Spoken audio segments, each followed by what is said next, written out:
Varicose veins కి సరైన చికిత్స కోసం సంప్రదించండి ఎవిస్ హాస్పిటల్.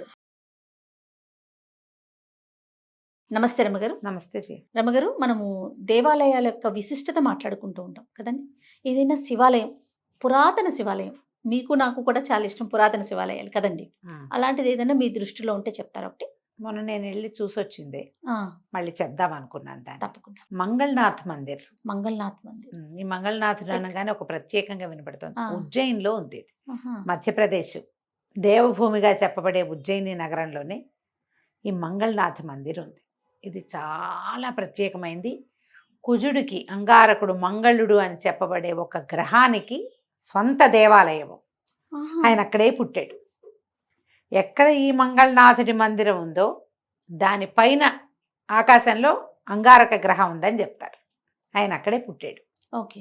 మనం ప్రత్యేకంగా చెప్పుకోవాలి కదా అట్లాంటివి. ఇప్పుడు శనీశ్వర దేవాలయాలు అక్కడక్కడ ఉన్నాయి. ఆయన అక్కడే పుట్టినట్టు లేడు. అవును. ఈయన ధరణీ గర్భ సంభూతుడు. భూమి మీద పుట్టాడు అంగారకుడు. మార్స్ మనం చెప్పుకుంటాం కదా, అంతే. అరుణ గ్రహం. ఈయన ఎర్రటివాడు, ఎర్రగా ఉంటాడు. పరమేశ్వరుని యొక్క చెమట బిందువు నుంచి పుట్టాడు. అంధకాసురుడు అనే ఒక రాక్షసుడితోటి యుద్ధం చేస్తుంటే ఆ రాక్షసుడి కట దెబ్బలు తగిలితే రక్త బిందువులు ఎన్ని కింద పడితే వాటన్నిటి నుంచి మళ్ళీ పుడతారట రాక్షసులు. అలాంటి వాడితో యుద్ధం చేస్తూ పరమేశ్వరుడు వేడెక్కిపోయి చెమటలు గారుతుంటే ఆయన చెమట బిందువు భూమి మీద పడి ఆ వేడికి భూమి బద్దలైందట. పరమేశ్వరుడి చెమట అంటే అది మామూలా కదా. పగిలేసరికి ఆ పగిలిన దాంట్లోంచి ఒక శిశువుగా జన్మించాడు. ఆ చెమట బిందువు ఆ భూగర్భంలో పడి శిశువుగా పరిణమించింది. ఇలాగే పరమేశ్వరుడి నుంచి భూమి మీద పడి రకరకాలుగా అన్ని చోట్లకి మారి పుట్టినవాడు స్కందుడు. అట్లాగే ఈయన కూడా పరమేశ్వరుని యొక్క శరీరం నుంచి పుట్టినవాడే ఈ కుజుడు. శ్వేత బిందువు నుంచి శ్వేత బిందువు నుంచే పుట్టాడు. అయితే ఎప్పుడైతే ఈ అంగారకుడు ఈ అంధకాసురుణ్ణి దెబ్బలు తగులుతుంటే ఆ నెత్తుటిని ఈ శిశువు పీల్చేశాడని, అందుకని అతను ఎర్రటి వాడయ్యాడని కూడా ఒక కథనని చెప్తారు. ఎర్రగా ఉన్నాడు అని. తర్వాత భూదేవి అతన్ని పెంచి అతన్ని పెద్దవాడయ్యాక పరమేశ్వరుడికి అప్పచెప్పిందట. అతను తపస్సు చేయించి అతనికి గ్రహాలలో ఒక అవకాశాన్ని ఇచ్చారు. మంగళుడు అని చెప్తారు. కుజుడు, మనం కుజ దోషం ఉందని చెప్తాం. అవును. మన హిందీ వాళ్ళంతా, ఈ నార్త్ ఇండియన్స్ అంతా మాంగళిక్ అంటారు. కుజదోషం ఉన్న వాళ్ళు ప్రత్యేకంగా మాంగళిక్ని పెళ్లి చేసుకోరు. మంగళవారం పుట్టినా మాంగళిక్కే. జాతకంలో కుజదోషం ఉన్నా సరే పెళ్ళిళ్ళు కావు, లేట్ అవుతాయి. అలాంటివేవో ఉంటాయి. ఓకే.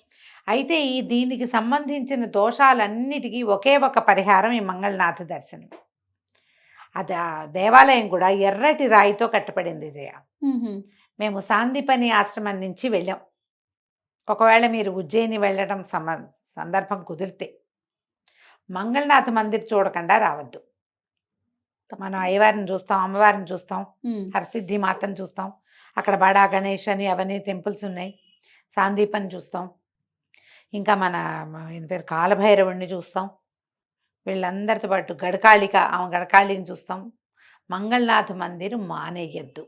తప్పకుండా ఒక్కసారి కనుక మంగళనాథుడిని దర్శిస్తే మన సంతానానికి కూడా కుజదోషం లేకుండా పిల్లలు పుడతారు.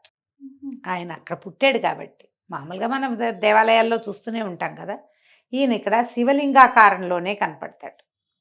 లింగాకారంలోనే ఉంటాడు. కొంచెం బాగా ఎత్తు పైకి కట్టారనమాట. అసలు ఎట్లా కట్టారా వీళ్ళు అని అనిపిస్తుంది. కిందంత పెద్ద హాల్ లాగా ఉండి ఇంకా అసలు అక్కడ ఈ గ్రహదోషాల నివారణార్థం చేసే పూజలు ఉంటాయి జయ.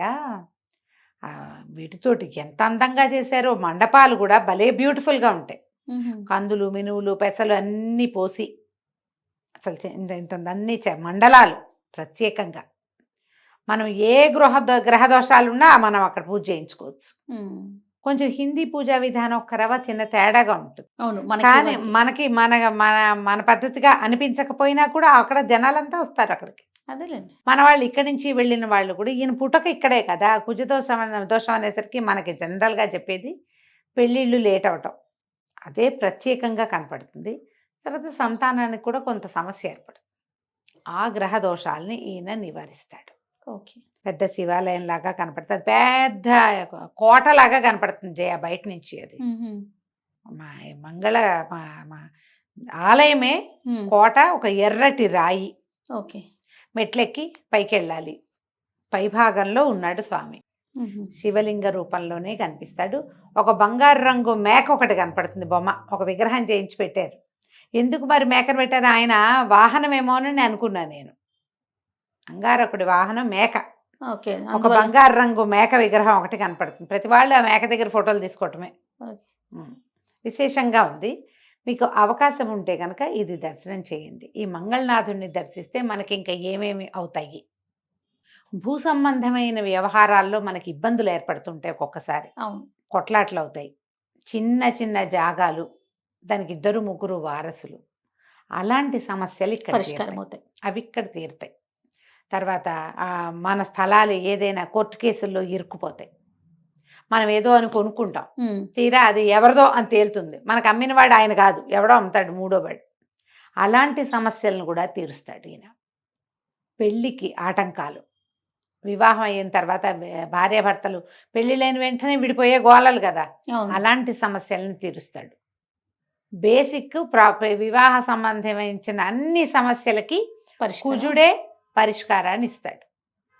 పైగా ఇక్కడికి వెళ్ళేసరికల్లా మనం ఎక్కడ దేవాలయంలో నిలబడతామో, మనం ఆ ప్రాంగణంలోకి వెళ్తామో, దాని ఉపరితలంలోనే అంతరిక్షంలో కుజుడు ఉంటాడు.